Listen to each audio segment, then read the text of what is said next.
Hi, I'm Chuck Dorsett for Weaver Leather Supply, and this is the Leather Element. If you've got a good question for us or a good idea for a leather element, drop it in the comment box below. Also, if you want to know when our videos release, just click your notifications. You'll know exactly when these come out.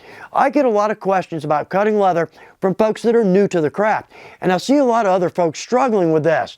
This should be the easiest step in the process, and I'm going to see if I can't make it so. So let's see if I can help. Let's start here because there are all kinds of ways to cut leather. Two big points. First off, let's cut with what we're comfortable with. But secondly, what are we cutting? Well, let's start right here because round knife, iconic Leathercraft tool. In fact, we make these not far from Weaver. We can use this in three ways. We can edge, we can cut, and we can skive. Right here, this is a trim knife. What we can do is we'll draw our pattern out on our leather, and then we're going to come from underneath and cut. Let's do this. Let's set these aside. We'll pick these up when we get a little more experience. Now, if we're cutting lighter weight leathers. Now, I say lighter weight. The gingers will cut through an 8 to 9 ounce strap like it was butter.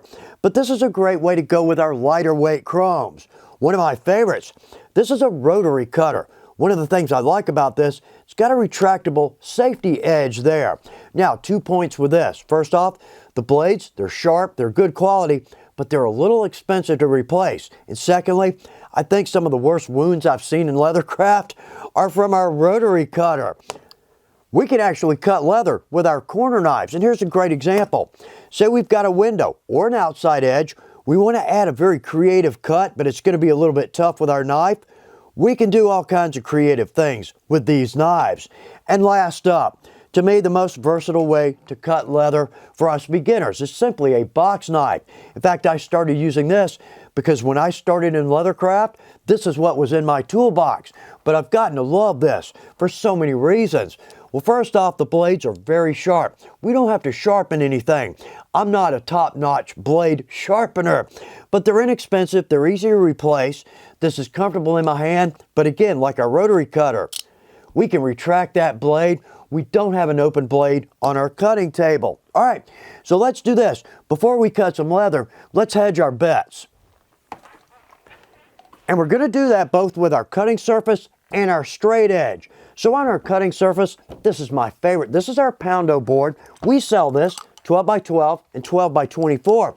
But what I like about this is it allows our blade to sink into the material, so we get a very clean cut every time. Now, we can cut on plywood. I cut on plywood for years. But what happens is the majority of our cuts are either vertical or horizontal. So what happens is in no time at all, we get these little squares of wood popping out. They stick to the leather. They're an absolute headache. So the Poundo, best way to go. Now our poly board, technically a cutting board, but I tend to reserve this for my punch tools. It's small, so smaller projects absolutely. Larger projects, not going to be nearly as easy, but also it's a little bit slick. Now, on our straight edge, I think this is the best tip I can offer. This is non-slip tape. We sell the tape. We also sell a square with the tape on it. But the point here is that with our leather, typically we've got a smooth top grain. We may have a top coat on that. If I'm going to try to cut this, notice how slick that is. I'm never going to get a clean cut. Very frustrating. But with our non-slip, I don't even have to press down, and that leather is going to stay right where it is. The second point to this, it raises my straight edge up just a little bit, thus reducing the chance of our blade jumping our straight edge and ending in our thumb. That's happened to me. But also with our non-slip tape, I tend to like to run this right up to the edge.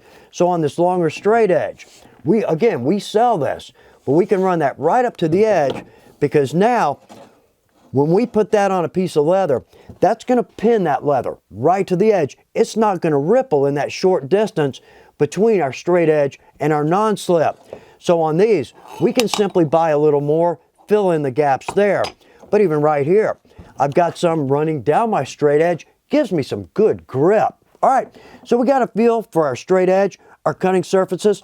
Let's cut some leather. Let's start with a good thick piece of veg-tan because that's probably what most of us are going to work with. So this is our holster leather. It's just a pre-dyed veg-tan. but in just about every video, I always say new blade or sharp blade every time. Well, a couple of reasons for this. Well, first off, if we're trying to cut with a dull blade, we can actually hear that. So now we're making multiple cuts. And I'm still not through this. There we go, roughly. Yep, again, what a headache. So we're going to get a very ragged cut.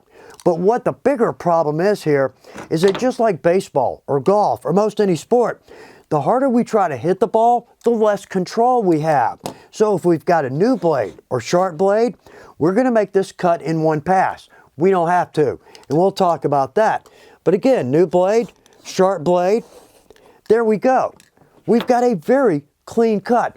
We're not trying too hard, so therefore we have more control. But also, we don't have to cut through this in one pass.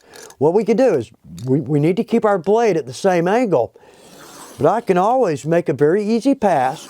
I have absolute control, but now I can come back across. There we go. Again, we've got a good cut. Now, when we're cutting, what I prefer to do is I'm going to get started, but then I'm going to try to keep my hand behind my blade. We've got our non-slip tape on that. So that's going to help keep that where it is. Therefore, good. We don't run the risk of jumping our straight edge and again, ending in our thumb, and we get a good clean cut every time, okay? How about chromes? Let's reset here. Chrome tans are typically our garment and upholstery leathers, usually a much thinner weight, supple, and typically bright colors, beautiful prints. But it's supple. We're going to have to cut this a little bit differently. And with our scissors, absolutely we can cut this, but I don't feel like I've got the control I do with my box knife. But also, I'm going to get a little bit of a jagged cut along there. Our rotary cutter, great way to go. But when we start getting into tighter turns, I tend to struggle a little bit to try to stay on my mark. So over here with our box knife, again, my most comfortable way to go. I'm going to do my best to split this line. But what I'd like to do is I'm going to get started, and right behind the leather, I'm going to put a little tension on that. I'm almost pulling the leather across the knife.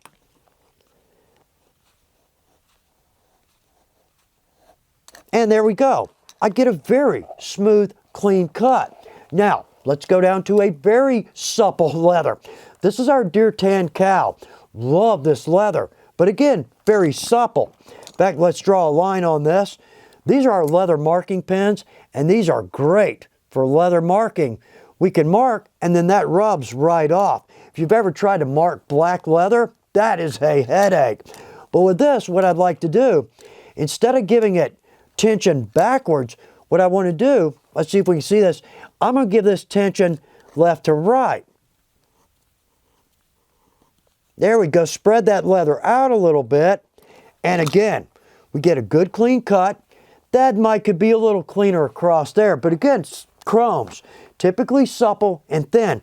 So a little bit tougher to get a good clean edge. And one more good point here. Suedes eat blades. So if you're cutting suede and your blades seem to go fast, it's not you. It's the suede. But one more good point too. I mentioned on the scissors, the gingers, this is an 8-9. Look at that. That will cut nicely. All right, how about just one or two more tips? We can typically use both ends of our box knife blade.